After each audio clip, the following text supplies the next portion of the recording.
أعوذ بالله من الشيطان الرجيم. بسم الله الرحمن الرحيم. اقرأ باسم ربك الذي خلق. خلق الإنسان من علق. قرآن کریم فرقان حمید کی یہ سورۃ العلق ہے، جس کے اندر اللہ تبارک و تعالیٰ نے ابتدائے وحی کا ذکر کیا اور اس کے ساتھ ساتھ جن لوگوں نے پیغمبر صلی اللہ علیہ وسلم کا استہزاء کیا اور تنگ کیا ان کا اللہ تبارک و تعالیٰ نے ذکر کیا ہے۔ اور یہ شروع کی 5 آیتیں اس وقت نازل ہوئی جب پیغمبر کریم صلی اللہ علیہ وسلم غار حرا کے اندر تھے، اور نبوت سے پہلے حضور صلی اللہ علیہ وسلم کو سچے خواب بھی دیکھنے کو ملے، اور حضور صلی اللہ علیہ وسلم تنہائی گوشہ نشینی کے لیے غار حرا کے اندر جاتے تھے، وہاں عبادت کرتے تھے، اور فرشتہ آتا ہے حضرت جبرائیل علیہ السلام انسانی شکل میں حضور صلی اللہ علیہ وسلم کو فرماتے پڑھیں۔ حضور صلی اللہ علیہ وسلم فرماتے ما انا بقاری، مجھے پڑھنا نہیں آتا۔ حضور صلی اللہ علیہ وسلم کی صفت یہ بھی ہے کہ آپ امی تھے، آپ نے کسی استاد سے پڑھا نہیں تھا۔ اسی طرح پیغمبر صلی اللہ علیہ وسلم سے 3 مرتبہ حضرت جبرائیل نے کہا، اور ہر مرتبہ حضور صلی اللہ علیہ وسلم آغوش میں لے کے دبایا۔ تیسری مرتبہ کے بعد پیغمبر صلی اللہ علیہ وسلم روانی سے پڑھنا شروع ہوا، اور اس کا پیغمبر صلی اللہ علیہ وسلم کے اتنا اثر ہوا کہ حضور صلی اللہ علیہ وسلم پر کپ کپی طاری ہو گئی۔ گھر آئے، حضرت خدیجہ الکبریٰ رضی اللہ تعالیٰ عنہا سے فرمایا زمبلونی زمبلونی، مجھے چادر اڑائی، اور مجھے خوف ہے کہ میں اس دنیا سے چلا جاؤں۔ حدیث کی کتاب میں آتا ہے اماں خدیجہ نے کیا فرمایا، انک لتصل الرحم وتکسب المعدود، آپ تو لوگوں کا صلہ رحمی کرتے ہیں، آپ تو مفلس لوگوں کی مدد کرتے ہیں، آپ کو کچھ نہیں ہوگا۔ پھر ورقہ بن نوفل کے پاس لے گئے، اور انہوں نے پیغمبر صلی اللہ علیہ وسلم کو تسلی دی، یہ وہی فرشتہ ہے جو دیگر انبیاء کرام کے پاس آتا تھا اللہ کی وحی لے کر۔ اور پھر حضور صلی اللہ علیہ وسلم کے بارے میں بتایا کہ میں تو بوڑھا ہو چکا ہوں، اگر میں جوان ہوتا تو آپ کا ساتھ دیتا، آپ حق کا کلام لے کر آئے ہیں، لوگ آپ کے مخالف ہوں گے اور آپ کو اپنے آبائی وطن سے ہجرت کرنا پڑے گا۔ اللہ تعالیٰ اقرأ، اے نبی آپ پڑھیں، بسم ربک الذی خلق، اپنے اس رب کے نام کے ساتھ جس نے پیدا کیا ہے۔ تو ہر نیک عمل کے ابتدا کے اندر انسان اللہ تعالیٰ کا نام ضرور لے، اللہ کو یاد کرے۔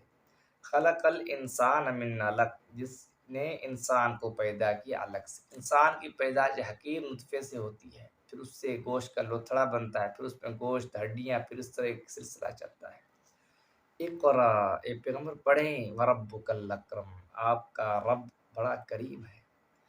الذی علم بالقلم، جس نے علم دیا قلم کے ذریعے سے۔ اب انسان کو علم 2 واسطوں سے آتا ہے، ایک زبان سے کسی سے سیکھتا ہے، اور دوسرا قلم کے ذریعے سے اس کی پختگی کرتا ہے۔ تو یہ قلم ہے، اس کی بھی حفاظت، اس کا ادب کرنا بھی لازم ہے، جس طرح ہم دیگر اشیاء کا کرتے ہیں کہ اللہ تعالیٰ نے اسے قرآن کے اندر بھی ذکر کیا ہے، اور اس کے ذریعے سے ہماری تعلیم کا سلسلہ وابستہ ہے، اور ہم اس کو ناڑوں کے اندر استعمال کرتے ہیں، یہ بے ادبی ہے۔ علم الانسان ما لم یعلم، اور جس نے انسان کو سکھایا وہ چیز جو وہ نہیں جانتا تھا۔ اللہ تعالیٰ فرماتے واللہ اخرجکم من بطون امہاتکم لا تعلمون شیئا، اللہ نے آپ کو ماؤں کے پیٹ سے اس حال میں نکالا کہ تم کچھ نہیں جانتے تھے، تمہیں پتہ نہیں تھا۔ پھر اللہ تعالیٰ نے انسان کے دل کے اندر پیدا کیا۔ ایک بچہ چھوٹا پیدا ہوتا ہے، اسے پتہ نہیں ہوتا کہ ماں کیا ہے، باپ کیا ہے، اور پھر ماں کی دودھ کے پاس آتا ہے، اور وہ جو ہے پستان کے پاس اپنا منہ ہلاتا ہے دانتوں کے ذریعے سے، اور وہ دودھ جو ہے چوستا ہے۔ پرندے دیکھیں آپ، جانوروں کے بچے دیکھیں، ان کو کس نے سکھایا ہے؟ کسی خدا نے ان کو سکھایا ہے۔ آئے تھے تو ایسے ہی تھے۔ کلا ان الانسان لیتقی، آگے اللہ تعالیٰ کیا فرماتے، یقیناً انسان بڑا سرکش ہے، کہ اس کی پیدائش دیکھیں، اور پھر اسے چاہیے کہ وہ عجز انکساری کرے، اور یہ تو مال دولت حاصل کرنے کے بعد کیا ہوتا ہے، سرکشیاں کرتا ہے، گناہ کرتا ہے، تکبر اور غرور کے اندر ہوتا ہے۔ ارآہ استغنیٰ، اور وہ اپنے آپ کو بے پرواہ سمجھتا ہے، وہ سمجھتا ہے کہ اب مجھ سے کچھ پوچھ نہیں ہوگی، میرے ذمہ کوئی چیز نہیں ہے، اور ہر چیز کے اندر وہ دوسروں کو ذمہ دار ٹھہراتا ہے، اپنا نفس اپنے ذات کو بھول جاتا ہے۔ ان الی ربک الرجعی، اللہ تعالیٰ فرماتے یقین بے شک تمہیں اپنے رب کی طرف لوٹنا ہے، قیامت کے دن حساب کتاب دینا پڑے گا۔ آگے اللہ تعالیٰ نے ابو جہل کا ذکر کیا ہے، جس نے پیغمبر صلی اللہ علیہ وسلم کو تنگ کیا تھا۔ جب پیغمبر صلی اللہ علیہ وسلم نماز پڑھتے تھے اور اسے نماز پڑھنے سے روکا، مختلف حالتوں اور حربوں کے اندر پیغمبر صلی اللہ علیہ وسلم کے ساتھ اس نے مذاق کیا، اللہ نے اس کا ذکر کیا ہے۔ ارأیت الذی ینہا، آپ بتائیں وہ شخص جو روکتا ہے عبدن ایک بندے کو، اذا صلی، جب وہ نماز پڑھتا ہے اس کو روکتا ہے۔ ارأیت ان کان علی الہدی، اور آپ بتائیں ان کان علی الہدی کہ یہ شخص ہدایت پر ہے، او امر بالتقوی، اور وہ امر بالتقوی جو تقوی کا حکم دیتا ہے۔ ارأیت ان کذب وتولی، اور بتائیں وہ شخص ان کذب جو جھٹلاتا ہے، وتولی اللہ کو، دین کو اور اس کے احکام کو، اور منہ موڑتا ہے، دونوں برابر تو نہیں ہو سکتی، ایک طرف اللہ کے نبی، دوسرے تو یہ مخالف ہو۔ علم یعلم بان اللہ یرا، اللہ تعالیٰ فرماتے ہیں کیا یہ نہیں جانتے کہ اللہ تعالیٰ انہیں دیکھ رہا ہے؟ بس یہی کھٹکھٹا، یہی جملہ انسان کے عقیدے کے اندر، انسان کے دل کے اندر آ جائے، اس سے ہر مگیر ہر وقت یہ خوف خدا مجھے دیکھ رہا ہے۔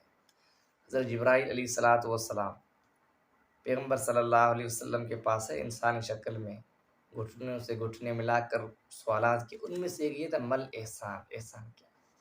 انت عبد اللہ کرنو یرا، آپ اللہ کی عبادت ایسے کریں جیسے کہ خدا کو دیکھ رہا ہے، یہ تصور کریں کہ آپ خدا کو دیکھ رہے ہیں۔ تو اللہ تعالیٰ فرماتے جو کچھ یہ دنیا کے اندر کرتے، نیکی خیر بد شر، کیا اللہ نہیں دیکھ رہا ہے؟ سوالیہ انداز، کلا ہرگز نہیں، لئن لم ینتہی، اگر یہ اپنے جھٹلانے سے اور غلط کاموں سے باز نہیں آئے، لنسفعا بالناصیہ، پیشانی سے پکڑ کر ان کو جہنم کے اندر ڈالا جائے گا۔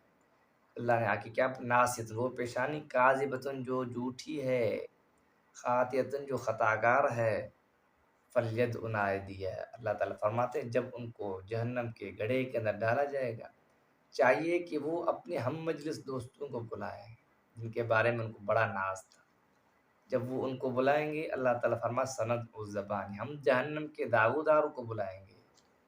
کلا ہرگز، آگے حضور صلی اللہ علیہ وسلم کو اللہ پاک تسلی دے رہے ہیں، ہرگز نہیں، وہ شخص آپ کو نماز سے روکتا ہے، آپ مصالحت نہ اختیار کریں، لا تطیعہ، آپ اس کی اطاعت نہ کریں، آپ ان کے حکم کی تکمیل نہ کریں کہ آپ کو انہوں نے منع کر دیا بیٹھ نہیں، لا تطیعہ مصالحت والا کام نہیں کریں، آپ ان کی اطاعت نہ کریں، ان کے حکم کی تعمیل نہ کریں، وسجد، سجدہ کرے، وقت قریب اور اللہ ہی قریب ہو جائے۔